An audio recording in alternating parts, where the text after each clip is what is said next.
ऐसे ही लोगों ने दुनिया भर में देश का नाम खराब कर रखा है। ये हरकतें किसी को भी कभी भी कहीं भी नहीं करनी चाहिए, क्योंकि ये कानून के खिलाफ है और इसके खिलाफ जो है कानून में सजा भी है।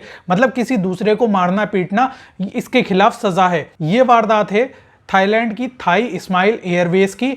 वो फ्लाइट थाईलैंड से उड़कर इंडिया आने वाली थी और वहां पे एक पैसेंजर बैठा हुआ था। पैसेंजर जो है अपनी सीट को बैक करके बैठा हुआ था, स्ट्रेट करके नहीं बैठा हुआ था। तो फ्लाइट के अंदर जो होता है, आप सीट को जैसे कार में होता है सीट को बैक कर लो स्ट्रेट कर लो, तो ऐसे ही फ्लाइट में भी होता है कि आप सीट को बैक कर लो स्ट्रेट कर लो। फ्लाइट के अंदर जब जब सीट बेल्ट साइन ऑन हो जाता है तो ऑन होने के बाद वहां पे आपको अपनी सीट को स्ट्रेट रखना होता है और सीट बेल्ट लगानी होती है। अगर आप सीट को स्ट्रेट नहीं रखते हैं तो वहां पे कई सारी दिक्कतें हो सकती हैं और सारी दिक्कतें जो हैं सेफ्टी से ही रिलेटेड हैं। इन केस हवाई जहाज किसी वजह से क्रैश होता है या फिर टर्बुलेंस वगैरह होता है या कुछ भी होता है तो वहां पे इमरजेंसी एग्जिट आदमी नहीं कर पाएगा। यानी कि आपने अगर अपनी सीट पीछे कर ली तो पीछे वाले इंसान को दिक्कत होगी, वो अपनी सीट इमरजेंसी के वक्त में जल्दी से नहीं छोड़ पाएगा। इसके अलावा अगर ब्रेस पोजीशन में बैठना है तो पीछे वाला ब्रेस पोजीशन में भी नहीं बैठ पाएगा। इसके अलावा आप जो बैठे हैं आपके भी चोट लगने के चांसेस बढ़ जाएंगे और पीछे वाले के भी चोट लगने के चांसेस बढ़ जाएंगे। तो इसलिए सीट को जो है स्ट्रेट करके रखना होता है। अब यहां पर क्या था, फ्लाइट टेक ऑफ होने वाली थी तो एयर होस्टेस ने इनसे कहा कि आप अपनी सीट को जो है स्ट्रेट कर लीजिए। इन्होंने कहा कि मेरे कमर में दर्द है तो इसलिए मैं इसे स्ट्रेट नहीं कर सकता। तो यहाँ पर एयर होस्टेस और पैसेंजर के बीच में, दोनों के बीच में ये आर्ग्यूमेंट काफ़ी देर तक चला। अब यहाँ पर मैं एक चीज़ ये बता दूं कि अगर आपके कमर में दर्द है तो दर्द के लिए आप दवा खाइए, और अगर आपकी प्रॉब्लम ज़्यादा है तो बैक के लिए बेल्ट आती है, बैक सपोर्ट बेल्ट आती है, उसको लगाइए। ये बेवकूफ़ीपन के काम फ्लाइट के अंदर मत करिए। फ्लाइट के अंदर अगर कोई दुर्घटना होती है, आप खुद तो सफ़र करोगे ही, आपकी वजह से दूसरे को भी परेशानी होगी, दूसरे को भी दिक्कत होगी। यानी कि ये समझ लिए कि फ्लाइट के अंदर कोई भी एक्सीडेंट होता है तो उसके लिए आप भी जिम्मेदार हो। और इसके अलावा ये आर्ग्यूमेंट तो चल ही रहा था, ये आर्ग्यूमेंट चलने की वजह से फ्लाइट डिले होती है।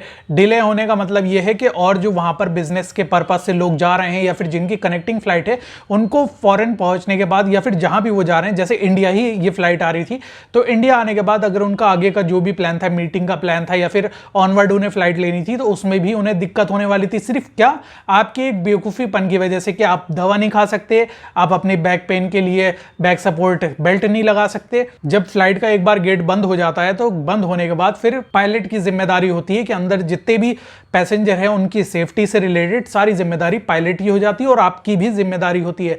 अब यहां पे पायलट चाहता तो इन्हें फौरन डिबोर्ड करा सकता था, यानी कि फ्लाइट से उतरवा सकता था, बट कैप्टन जो है, जो भी सोचा हो कैप्टन ने इसे डिबोर्ड नहीं कराया फिलहाल।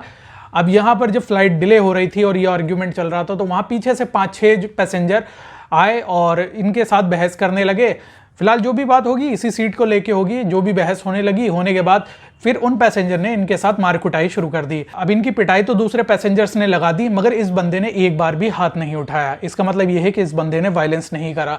अब जिन लोगों ने वायलेंस करा है, सबसे पहली चीज, फिर यहाँ पे कैप्टन की बात आती है। फ्लाइट कैप्टन जो था वो चाहता तो सभी लोगों को अपनी फ्लाइट से डिबोर्ड करा सकता था, और ये फ्लाइट विदेश में थी तो विदेश के कानून के हिसाब से इन सभी लोगों को सजा हो सकती थी। बट वहां पर यह चीज नहीं हुई, फ्लाइट फिलहाल उड़ती हुई इंडिया आ गई। अब ये सारे लोग अपने थे, यानी कि इंडियन थे, तो इंडिया के कानून के हिसाब से इनके खिलाफ जो है कार्यवाही हो सकती है। अब उस कार्यवाही में इनको जेल भी हो सकती है, इनको पेनल्टी भी देनी पड़ सकती है। और ये सिर्फ क्राइम की बात कर रहा हूं, अभी मैंने एयरलाइन की बात ही नहीं करी कि आप क्राइम कर रहे हो, आप मार कुटाई कर रहे हो, फ्लाइट में बैठे हो। ऐसा नहीं है कि इंडिया का कानून नहीं चल रहा, वहां पे इंडिया का कानून चलता है। आप इंडिया में आ गए, आपने इंडियन बंदे को मारा है तो आपको वहां पे इंडियन कानून के हिसाब से पेनल्टी भी देनी पड़ सकती है, आपको जेल भी हो सकती है। इसके अलावा जिस एयरलाइन से आप आए हो या फिर जो एयरलाइन कमीशन है वो भी आपको बैन कर सकता है फ्लाई करने से। यहाँ पे ये दोनों पार्टी के लिए बात है, जिसने मार कुटाई करी और जिसने मार कुटाई खाई, क्योंकि दूसरा वाला जो बंदा था वो आर्ग्यूमेंट कर रहा था कि वो अपनी सीट को जो है सीधा नहीं रख सकता। तो जब आप सीधा रख ही नहीं सकते तो आप ट्रैवल करने के लिए फिट ही नहीं हो। आप खुद ही कह रहे हो कि मैं ट्रैवल करने के लिए फिट नहीं हूं, क्योंकि आप फ्लाइट के प्रोसीजर्स को ही फॉलो नहीं कर रहे हो। दोनों लोगों को फ्लाइट जो है बैन कर सकती है, और यहाँ पर जिन लोगों ने मार कुटाई करी उन्हें तो सजा मिलेगी ही मिलेगी। अब यहाँ पर मैं एक चीज बता दूं कि फ्लाइट के अंदर जितने लोग होते हैं ना, उन सबकी जिम्मेदारी कैप्टन पर भी होती है, और उस फ्लाइट के अंदर जितने लोग बैठे हैं सबके ऊपर अपनी अपनी जिम्मेदारी होती है। उसमें से एक भी बंदा अगर इसमें की गलत हरकत करेगा, कोई भी प्रोसीजर और रूल्स को फॉलो नहीं करेगा, तो वहां पर जितने भी लोग हैं ना, उन सब लोगों को सफर करना पड़ सकता है। फिलहाल मैं किसी का साइड नहीं ले रहा हूं, मगर अगर आप फिट नहीं हो, अनफिट हो, तो आप फ्लाइट में ट्रैवल मत करो।